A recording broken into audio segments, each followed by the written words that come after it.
നമസ്കാരം. മലയാളി വാർത്ത ഇൻസൈഡിലേക്ക് സ്വാഗതം.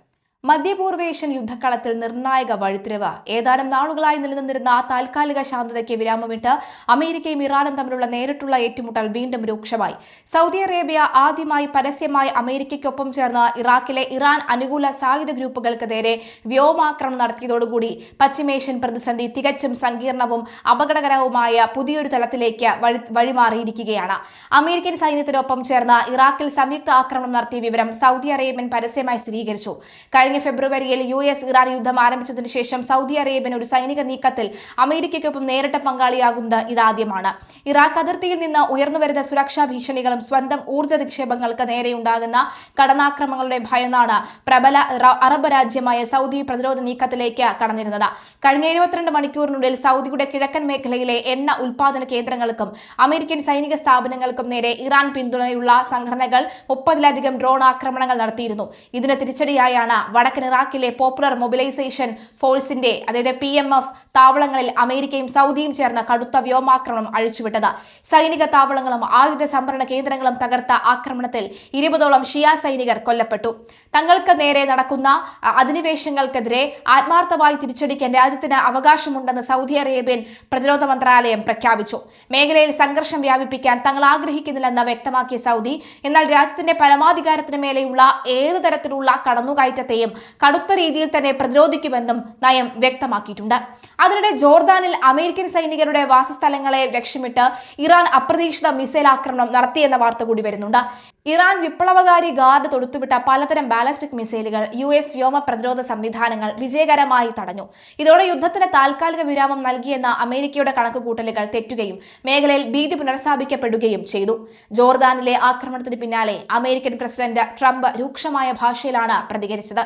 ഇനി ഞങ്ങളുടെ ഊഴമാണ്, അവരെ വളരെ കഠിനമായി തന്നെ അടിച്ചു തകർക്കുക എന്ന് ട്രംപ് മാധ്യമങ്ങളോട് ഭീഷണി മുഴക്കി.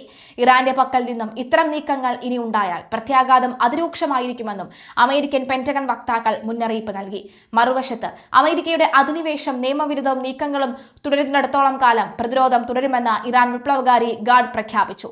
അമേരിക്കയുടെ താവളങ്ങളെ ലക്ഷ്യമിട്ട് ആക്രമണം നടത്തിയത് തങ്ങളാണെന്ന് സ്ഥിരീകരിച്ച ഇറാൻ ഹോർമോസ് കടലിടുക്കിൽ തങ്ങളുടെ മുന്നറിയിപ്പ് ലംഘിച്ച് സഞ്ചരിച്ച 3 വിദേശ എണ്ണക്കപ്പലുകൾ തടഞ്ഞുവെച്ചതായും വ്യക്തമാക്കി. യുദ്ധം വീണ്ടും കരുത്തതോടുകൂടി അന്താരാഷ്ട്ര വിപ്ലവത്തിന് കടുത്ത ആശങ്കയാണ് നൽകുന്നത്. എണ്ണ വ്യാപാരത്തിന്റെ പ്രധാന പാതയായ ഹോർമോസ് കടലിടുക്ക് ഇറാൻ അടച്ചതോടുകൂടി ക്രൂഡ് ഓയിൽ വിതരണം ആഗോളതലത്തിൽ തടസ്സപ്പെട്ടിട്ടുണ്ട്. താൽക്കാലിക ആശ്വാസത്തിന് ശേഷം ബ്രെന്റ് ക്രൂഡ് ഓയിൽ വില 3.7% വർദ്ധിച്ച് ബാരലിന് $87 മുകളിലെത്തി. ഇത് അന്താരാഷ്ട്ര സാമ്പത്തിക രംഗത്തെ കടുത്ത പടപ്പെരുപ്പത്തിലേക്ക് നയിച്ചേക്കും. ഇസ്രായേൽ പ്രധാനമന്ത്രി ബെഞ്ചമിൻ നെതന്യാഹു വാഷിംഗ്ടണിലെത്തി അമേരിക്കൻ പ്രസിഡന്റ് ട്രംപുമായി നടത്തിയ നിർണായക കൂടിക്കാഴ്ചയ്ക്ക് തൊട്ടു പിന്നാലെയാണ് ഈ സൈനിക നീക്കങ്ങൾ നടക്കുന്നത്. ഇസ്രായേലും അമേരിക്കയും ചേർന്ന് ഇറാനെതിരെ നടത്തുന്ന സംയുക്ത പോരാട്ടത്തിൽ ഇരു രാജ്യങ്ങളും തമ്മിൽ ചില കാര്യങ്ങളിൽ അഭിപ്രായ വ്യത്യാസങ്ങൾ നിലനിൽക്കുന്നുണ്ടെങ്കിലും അമേരിക്കയുടെ സഹായമില്ലാതെ ഇസ്രായേലിന് നിലനിൽപ്പില്ലെന്ന നിലപാടിലാണ് ട്രംപ് ഉള്ളത്. ഹോർമോസ് കടലിടുക്കിലെ കപ്പൽ ഗതാഗതം പുനഃസ്ഥാപിക്കുന്നതിനും സംഘർഷം അയവ് വരുത്തുന്നതിനുമായി ഒമാന്റെ നേതൃത്വത്തിൽ നയതന്ത്ര ചർച്ചകൾ നടക്കുന്നുണ്ടെങ്കിലും അത് പൂർണ്ണമായും വിജയത്തിലെത്തിയിട്ടില്ല. കപ്പലുകൾ ഏത് പാതയിലൂടെ സഞ്ചരിക്കണം, ആർക്ക് നികുതി നൽകണം എന്നടക്കമുള്ള വിഷയങ്ങളിൽ ഇറാന്റെ പിടിവാശി ചർച്ചകളെ പ്രതിസന്ധിയിലാക്കുകയാണ്. US സൗദി സംയുക്താക്രമണത്തെ ഇറാഖ് ഭരണകൂടവും ഇറാൻ വിദേശകാര്യ മന്ത്രാലയവും ശക്തമായി അപലപിച്ചു. സ്വന്തം പരമാധികാരത്തിന് മേലെയുള്ള കടന്നുകയറ്റമാണെന്നും രാജ്യത്തെ ഔദ്യോഗിക സൈനിക കേന്ദ്രങ്ങൾക്ക് നേരെ നടന്ന ഭീകരാക്രമണം ആണ് ഇതെന്നും ഇറാഖ് ആരോപിച്ചു. അതേസമയം ആക്രമണങ്ങൾ ഇറാഖ് സർക്കാരുമായി ആലോചിച്ച് നടപ്പിലാക്കുന്നതാണെന്ന് ട്രംപിന്റെ വാദവുമുണ്ട്. മേഖലയിലെ ഷിയ സായുധ സംഘടനകൾ പിരിച്ചുവിടാൻ ഇറാഖ് പ്രധാനമന്ത്രി അലി അൽ സെയ്ദിക്ക് മേൽ അമേരിക്ക കടുത്ത സമ്മർദ്ദം ചെലുത്തുന്നുണ്ട്. എന്നാൽ രാഷ്ട്രീയമായും സൈനികമായും ഏറെ പ്രാബല്യമുള്ള ഈ ഗ്രൂപ്പുകളെ അടിച്ചമർത്താൻ ഇറാഖ് ഭരണകൂടത്തിന് എളുപ്പമല്ല. നിലവിലെ ആക്രമണങ്ങളുടെ പശ്ചാത്തലത്തിൽ ഇറാഖ് പ്രധാനമന്ത്രി നടത്താനിരുന്ന സൗദി അറേബ്യൻ പര്യടനം താൽക്കാലികമായി മാറ്റിവെച്ചിരിക്കുകയാണ്. യമനിലെ ഹൂതി വിമതർ സൗദിക്കെതിരെ പോരാട്ടം കടുപ്പിച്ചതോടുകൂടി റിയാദ് കൂടുതൽ കടുത്ത നീക്കങ്ങളിലേക്ക് കടക്കുകയാണ്. ചെങ്കടലിലൂടെയുള്ള സൗദി എണ്ണക്കപ്പലുകൾക്ക് നേരെ ആക്രമണം നടത്തുകയും ഉപരോധം പ്രഖ്യാപിക്കുകയും ചെയ്ത ഹൂതികളുടെ നടപടി സൗദിയുടെ സാമ്പത്തിക ഭദ്രതയ്ക്ക് തന്നെ ഭീഷണിയായിട്ടുണ്ട്. ഇതെല്ലാം സഹികെട്ടാണ് സൗദിയും അടിച്ചുടങ്ങിയത് എന്ന് വ്യക്തമാകുന്നു.